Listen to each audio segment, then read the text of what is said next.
మీ బంగారం తాకట్టులో ఉందా? విడిపించుకోలేక ఇబ్బందులు పడుతున్నారా? అయితే మీ బంగారాన్ని వెంటనే విడిపించి కొంటాం. గణేష్ గోల్డ్. మీరు సంప్రదించాల్సిన ఫోన్ నంబర్లు 9160-266-916, 8712619507.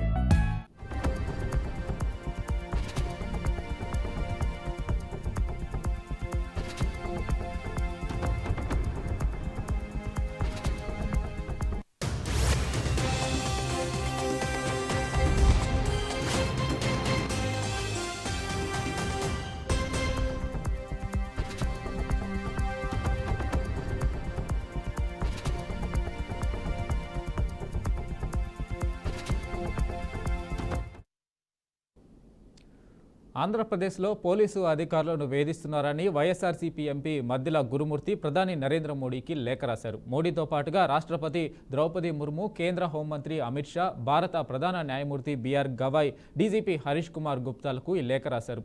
జూన్ 2024 నుండి ఆంధ్రప్రదేశ్లో 199 మంది సీనియర్ పోలీసు అధికారులకు పోస్టింగులు లేదా జీతాలు లేకుండా ఉంచి రాజ్యాంగ విరుద్ధంగా వారిని వేధిస్తున్నారని పేర్కొన్నారు.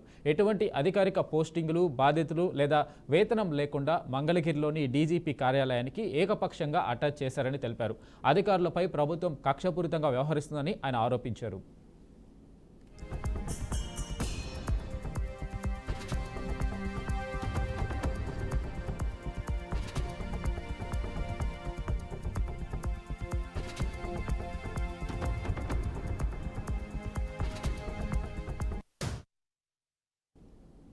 వివిధ పనుల కోసం సెక్రటేరియట్లోనికి వచ్చే విజిటర్స్కు ఈ పాసులు జారీ చేసేందుకు ఏర్పాట్లు చేస్తున్నారు. అందుకోసం ఐటీ శాఖ ప్రత్యేకమైన సాఫ్ట్వేర్ను డిజైన్ చేసింది. ఆ పోర్టల్లో విజిటర్స్కు సంబంధించిన డీటెయిల్స్ ఎంటర్ చేయగానే సంబంధిత వ్యక్తి స్మార్ట్ ఫోన్కు క్యూఆర్ కోడ్ వెళ్తుంది. సెక్రటేరియట్లోనికి వచ్చే ముందు విజిటర్స్ ఎంట్రీ గేట్ వద్ద ఆ కోడ్ను చూపించగానే అక్కడున్న సెక్యూరిటీ స్టాఫ్ స్కానింగ్ చేసిన తర్వాతే లోనికి అనుమతి ఇచ్చే విధంగా ఏర్పాట్లు జరుగుతున్నాయి. అయితే ప్రస్తుతం అమల్లో ఉన్న రెగ్యులర్ విజిటింగ్ హవర్స్ను యథావిధంగా అమలు చేయనున్నారు.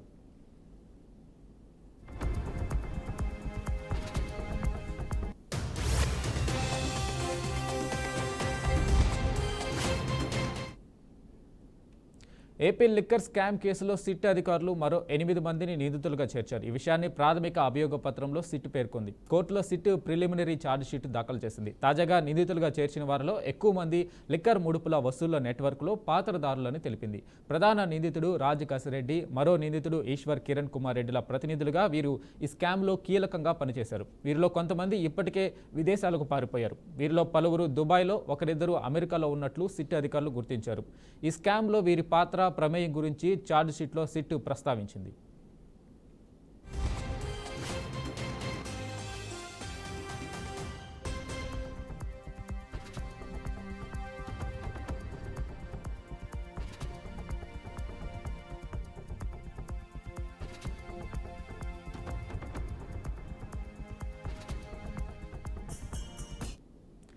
తాజా నిందితుల్లో రాజ్ కేశరెడ్డి తోడలుడు ముప్పిడి అవినాష్ రెడ్డి సోదరుడు Muppidi Anurudh Reddy, Adan distilleries private limited director Bollaram Shivakumar, Simon Prasan, Rajiv Pratap, Kommareddy Avinash Reddy, Simon Prasan బావమర్ది మోహన్ కుమార్, ముప్పిడి అనురుద్ రెడ్డి బావమర్ది అనిల్ కుమార్ రెడ్డి, ఈశ్వర్ కిరణ్ కుమార్ రెడ్డి స్నేహితుడు ఐఐటి పూర్వ విద్యార్థి సుజల్ బెహ్రోన్లో ఉన్నారు. వీరంతా లిక్కర్ ముడుపుల సొమ్ము వసూళ్లు, తరలింపు, డొల్ల కంపెనీల ద్వారా మళ్లింపులో కీలకంగా వ్యవహరించినట్లు సిట్ పేర్కొంది.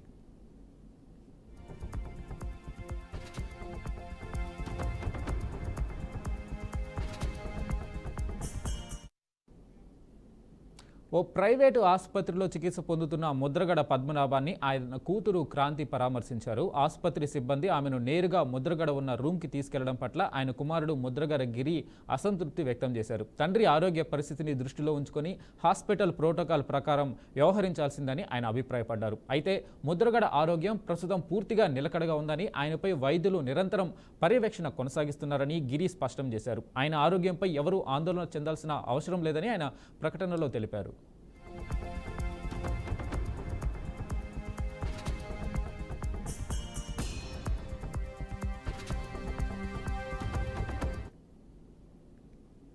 ఆర్టిఫిషియల్ ఇంటెలిజెన్స్ అందుబాటులోకి వచ్చాక క్లిష్టమైన వీడియోలు కూడా ఈజీగా తయారవుతున్నాయి. అయితే తాజాగా కొంతమంది టెక్కీలు ఫాలోవర్స్ వ్యూస్ కోసం వల్గర్ మరియు ఫేక్ వీడియోలను ఏఐ సాయంతో రూపొందించి సోషల్ మీడియాలో వైరల్ చేస్తున్నారు. ప్రత్యేకించి స్టాండప్ కామెడీ, యాంకర్ రిపోర్టింగ్కు సంబంధించిన వీడియోలు ఈ మధ్య ఎక్కువగా చక్కర్లు కొడుతున్నాయి. ఈ ఫేక్ కంటెంట్పై నెటిజన్లు తీవ్రంగా మండిపడుతున్నారు.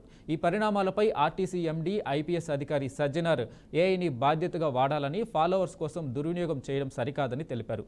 ఫేక్ వీడియోలను చాలా మంది నిజం అనుకుంటున్నారని, ఏఐ పదునైన కత్తి లాంటిది, వికాసానికి ఉపయోగించాలి, విచ్చలవిడిగా కాదని ఎక్స్ వేదికగా ట్వీట్ చేశారు.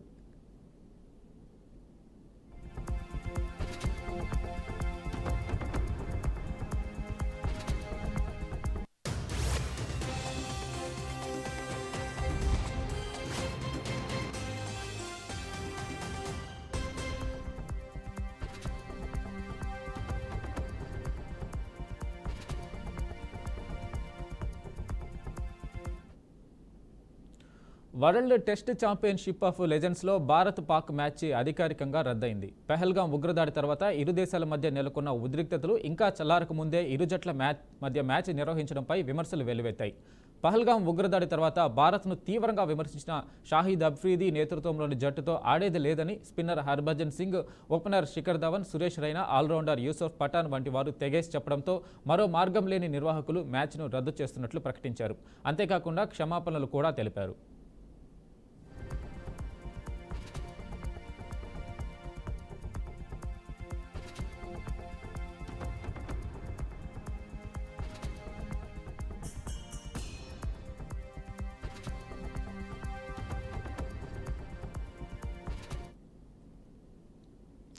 సౌదీ అరేబియా స్లీపింగ్ ప్రిన్స్ అని పిలువబడే Prince Al Waleed bin Khalid bin Talal Al Saud మృతి చెందాడు. దాదాపు 2 దశాబ్దాలు కోమాలో ఉన్న ఆయన 36 సంవత్సరాల వయసులో మరణించారు. అల్ వలీద్ బిన్ ఖలీద్ మరణాన్ని ఆయన కుటుంబం ధృవీకరించింది.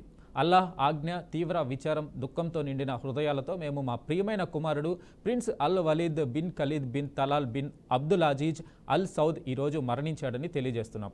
అతనిని అల్లాహ్ కరుణించుగాక అని అతని తండ్రి Prince Khalid bin Talal bin Abdul Aziz social మీడియాలో పోస్ట్ చేశారు.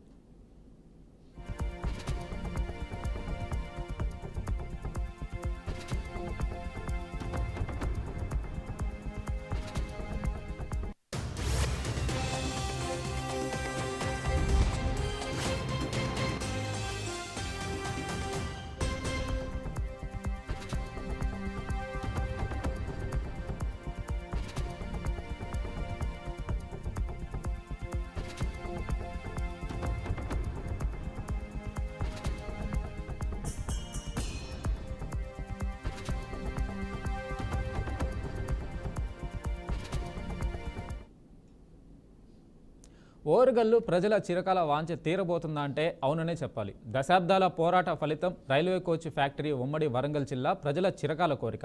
అనేక ఉద్యమాలు, పోరాటాల ఫలితంగా కార్యరూపం దాల్చిన Kazipet railway wagon manufacturing unit నిర్మాణం 80% పూర్తిగా వచ్చింది. ఈ క్రమంలో కేంద్ర రైల్వే శాఖ మంత్రి అశ్విని వైష్ణవ్, కేంద్ర మంత్రి Kishan Reddy railway wagon manufacturing యూనిట్ను సందర్శించనున్నారు. ఇందుకు సంబంధించి మరింత సమాచారం మా ప్రతినిధి సాల్మాన్ అందిస్తారు. ఓరుగల్లు దశాబ్దాల పోరాట ఫలితం కాజీపేట రైల్వే కోచ్ ఫ్యాక్టరీ 2023లో ప్రధానమంత్రి నరేంద్ర మోడీ యొక్క శంకుస్థాపన చేశారు. కాజీపేట డివిజన్ ఏర్పాటు చేయాలని అనేక పోరాటాల ఫలితం ఈ యొక్క కోచ్ ఫ్యాక్టరీ ఏర్పాటైతే పెద్ద ఎత్తున ఆందోళన నిర్వహించారు. దీనికి సంబంధించి ఈ యొక్క ఏర్పాట్లు అయితే అయోధ్యపురంలో చాకచక్యంగా ఈ యొక్క పనులు అయితే జరుగుతున్నాయి.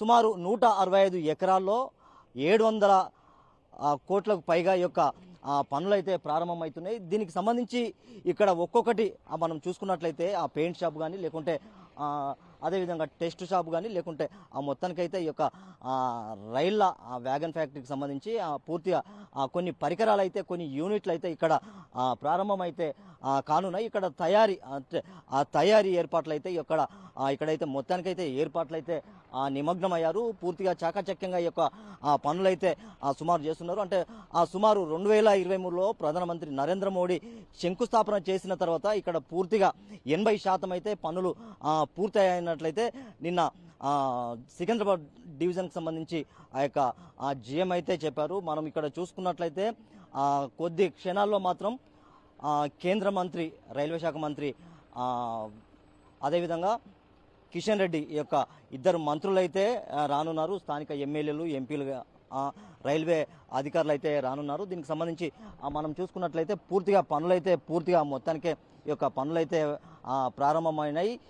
2026 మార్చి వరకు అయితే ఈ యొక్క పనులు పూర్తి చేసి అందుబాటులోకి తెచ్చేందుకైతే ఈ యొక్క కేంద్ర ప్రభుత్వం చాకచక్యంగా పనులు నిర్వహిస్తుంది. మనం చూసుకున్నట్లయితే ఈ యొక్క వ్యాగన్ షెడ్లు అంటే పూర్తిగా అందుబాటులోకి అయితే వచ్చాయి. ఖచ్చితంగా దశాబ్దాల పోరాటం ఓరుగల్లు ప్రజల చిరకాల వాంఛ అయితే వారి యొక్క పోరాట ఫలితం అయితే ఇక్కడ మనకు కళ్ళకు కనిపించినట్టు కనబడుతుంది. సుమారు ఇక్కడ 10,000 మందికి పైగా ప్రత్యక్షంగా పరోక్షంగా ఈ యొక్క ఉపాధి అవకాశాలు అయితే ఖచ్చితంగా లభించే అవకాశాలు అయితే ఉన్నాయి. ఇక్కడ ఈ భూములు కోల్పోయిన వారికి కూడా పూర్తిగా వారికి నష్టపరిహారం అందించారు. అదేవిధంగా వారికి కావాల్సిన ఉపాధి అందించేందుకైతే ఉపాధి అవకాశాలు అయితే మెండుగా ఇచ్చేందుకైతే అధికారులు అయితే పూర్తి ఏర్పాట్లు అయితే చేస్తున్నారు. ఖచ్చితంగా దీనికి సంబంధించి మనం చూసుకున్నట్లయితే ఈ యొక్క వ్యాగన్ ఫ్యాక్టరీ, కోచ్ ఫ్యాక్టరీ అంటే చిన్న యూనిట్ల పూర్తిగా మొత్తానికైతే ఈ యొక్క రైళ్లకు సంబంధించిన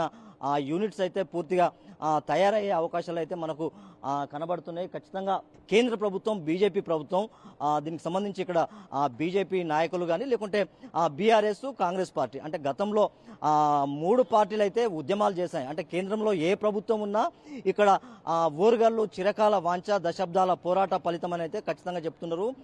గతంలో చూసుకున్నట్లయితే ఇక్కడ రైల్వే కోచ్ ఫ్యాక్టరీ ఎప్పుడో రానుండే, కానీ ఈ యొక్క పోరాట ఫలితంగానే ఈ 2023లో శంకుస్థాపన అయితే చేశారు. ఈ యొక్క 2023లో 165 ఎకరాలు మాత్రం ఈ యొక్క పనులైతే ప్రారంభించారు. మనం చూసుకున్నట్లయితే సుమారు 700 కోట్లతో అయితే ఈ యొక్క పనులైతే ప్రారంభించారు. మార్చి 2026 మార్చికి అయితే ఈ యొక్క పూర్తిగా ఈ యొక్క షెడ్ అయితే మొత్తం పూర్తి అందుబాటులోకి వచ్చే అవకాశం అయితే ఖచ్చితంగా కనబడుతుంది. ఎందుకంటే 85% పూర్తిగా ఈ యొక్క పనులైతే పూర్తి అయ్యాయి. ఖచ్చితంగా అందుబాటులోకి రావడానికి ఇంకొక సంవత్సర కాలంలో మాత్రం ఈ యొక్క పనులు పూర్తి చేసుకునే అవకాశం అయితే ఖచ్చితంగా కనబడుతుంది. ఇక్కడ ఖచ్చితంగా మనం చూసుకున్నట్లయితే ఈ యొక్క కోచ్ ఫ్యాక్టరీ ద్వారా ఖచ్చితంగా సుమారు 10,000 మందికి అయితే ఉపాధి అవకాశాలు అయితే ఖచ్చితంగా ఉపాధి దొరుకుతుంది. ప్రత్యక్షంగా పరోక్షంగా ఈ యొక్క ఓరుగల్లు ప్రజలైతే దశాబ్దాల పోరాట ఫలితం అనుకోవచ్చు. ఈ యొక్క పోరాట ఫలితమే ఈరోజు బీజేపీ కేంద్రంలో ఉంది కనుక ఈ యొక్క పనులు చాకచక్యంగా జరుగుతున్నాయని చెప్తున్నారు.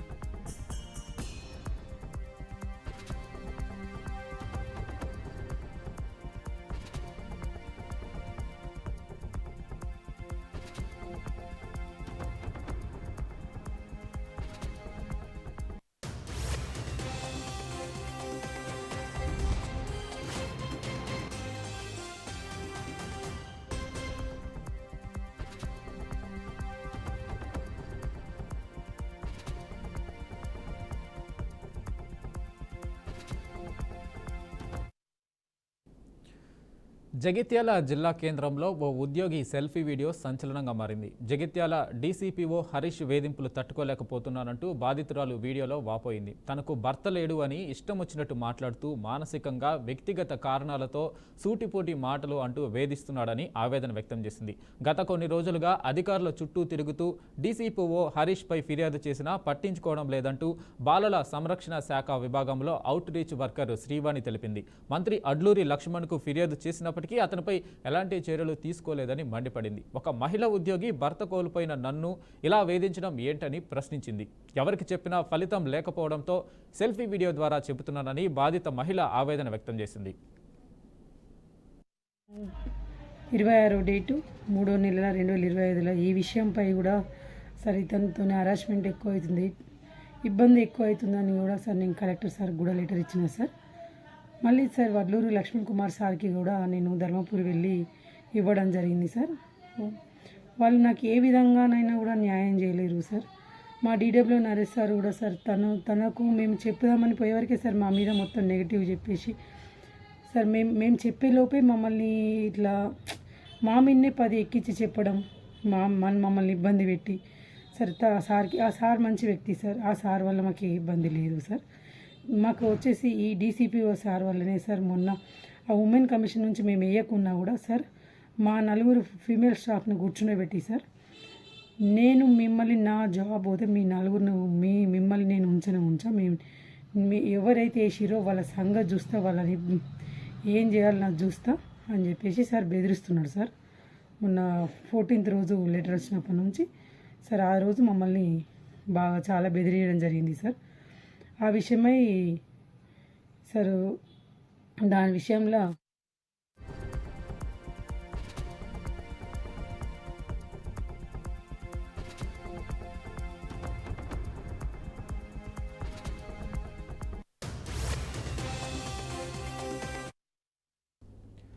లాల్ దర్వాజా అమ్మవారికి పట్టు వస్త్రాలు సమర్పిస్తున్న ఉప ముఖ్యమంత్రి బట్టు విక్రమార్క ఇప్పుడు ఆ లైవ్ చూద్దాం.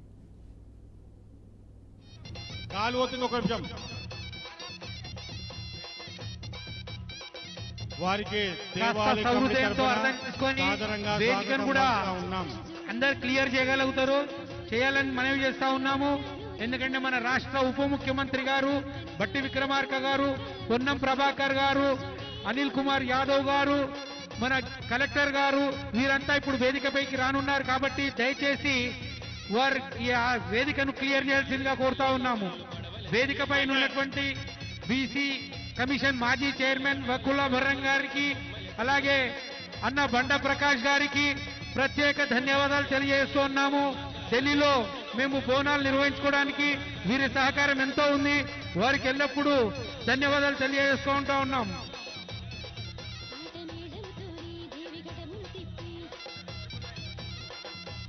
నగర మాజీ మేయర్ తీగల కృష్ణారెడ్డి గారు అమ్మవారి దర్శనానికి వేంచేస్తా ఉన్నారు.